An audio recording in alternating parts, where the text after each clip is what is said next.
Hi అండి. నమస్తే. Welcome back to our channel STR gallery.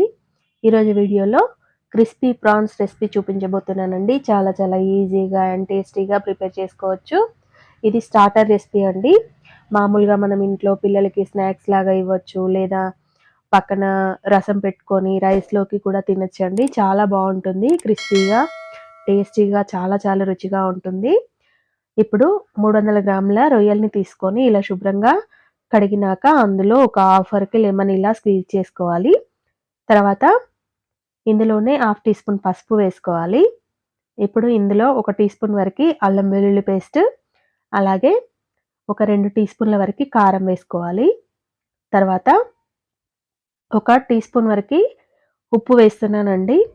మనము ఇది ఉప్పు అలాగే నిమ్మరసంతో శుభ్రం చేసుకున్నాం కాబట్టి కొంచెం ఉప్పు తక్కువే పడుతుంది. ఇప్పుడు ఇందులోనే ఒక టీ స్పూన్ వరకు ధనియాల పొడి, అలాగే హాఫ్ టీ స్పూన్ వరకు గరం మసాలా వేసి బాగా కలుపుకోవాలి. ఇలా కలుపుకున్నాక ఇందులో 2 టీ స్పూన్ల వరకు కార్న్ ఫ్లోర్ వేసుకొని ఇలా బాగా కలపాలండి. ఇలా కలుపుకోవాలి మొత్తము. కొంచెం మీకు గట్టిగా అనిపిస్తే ఒక హాఫ్ టీ స్పూన్ వరకు వాటర్ వేసి కలుపుకోవచ్చు. నేనైతే స్పూన్ పక్కన పెట్టేసి చేయితో కలిపేసాను మొత్తం. చూసారా? ఇలా కలిపాక పక్కన పెట్టుకోండి.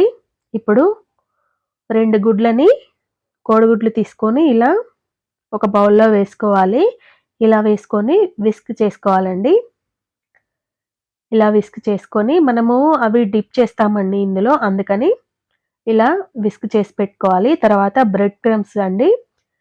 మీకు ఇంట్లో అవైలబుల్గా లేకపోతే బ్రెడ్ ఉంటుంది కదా, దాన్ని మిక్సీ చేసుకుంటే అలా బ్రెడ్ క్రమ్స్ అయిపోతాయి. ఇప్పుడు ఒక్కొక్క రొయ్యని తీసుకొని ఇలా ఫస్ట్ ఎగ్లో డిప్ చేసి తర్వాత బ్రెడ్ క్రమ్స్లో ఇలా డిప్ చేసుకొని అన్నీ ఇలా చేసి పెట్టుకోవాలండి. ఒకదానికొకటి మొత్తము అన్నీ చేసి పెట్టుకొని ఒక హాఫ్ అన్ అవర్ వరకు ఫ్రిడ్జ్లో పెట్టుకోవచ్చు, లేదంటే డైరెక్ట్గా డీప్ ఫ్రై కూడా చేసుకోవచ్చు. కాకపోతే ఫ్రిడ్జ్లో పెడితే కొంచెం బాగుంటుందండి క్రిస్పీనెస్ అనేది. చూసారా? హాఫ్ అన్ అవర్ తర్వాత నేను ఇలా ప్యాన్ పెట్టుకొని డీప్ ఫ్రైకి సరిపడా ఆయిల్ వేసుకొని ఇలా ఫ్రై చేసుకుంటున్నాను. ఇది మీడియం ఫ్లేమ్లో కాల్చుకోవాలండి. చాలా బాగుంటుంది. అప్పుడే రొయ్య లోపలి వరకు వేగి టేస్టీగా ఉంటుంది.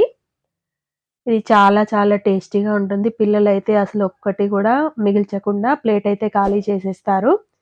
చాలా బాగుంటాయండి ఇవి. స్నాక్స్లో ఇవ్వచ్చు, లేదు అనంటే పక్కన రసం పెట్టుకొని ఇవి సర్వ్ చేసుకోవచ్చు.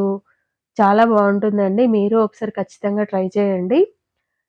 మనము రెస్టారెంట్‌కి వెళ్ళే పనే ఉండదండి. ఇంట్లో ఇలా కొత్త కొత్తగా ఎప్పుడూ ఒక వెరైటీ చేసి పెడితే పిల్లలు అసలు రెస్టారెంట్‌కి వెళ్దామని అయితే అడగనే అడగరు. అంత టేస్టీగా ఉంటుంది. మీరు ఒకసారి ఖచ్చితంగా ట్రై చేయండి. చూసారా? ఇలా మీడియం ఫ్లేమ్‌లో వేయించుకున్నాక తీసి పక్కన పెట్టుకోవాలండి. ఇలా ఒక్కొక్కటి తీసి పక్కన పెట్టుకోవాలి. అంతే అండి. క్రిస్పీ ప్రాన్స్ అయితే రెడీ అయిపోయాయి. హాట్‌గా సర్వ్ చేసుకోవడమే అండి. మరి వీడియో నచ్చిందా? నచ్చితే లైక్ చేయండి, షేర్ చేయండి, సబ్స్క్రైబ్ చేసుకోండి. Thanks for watching.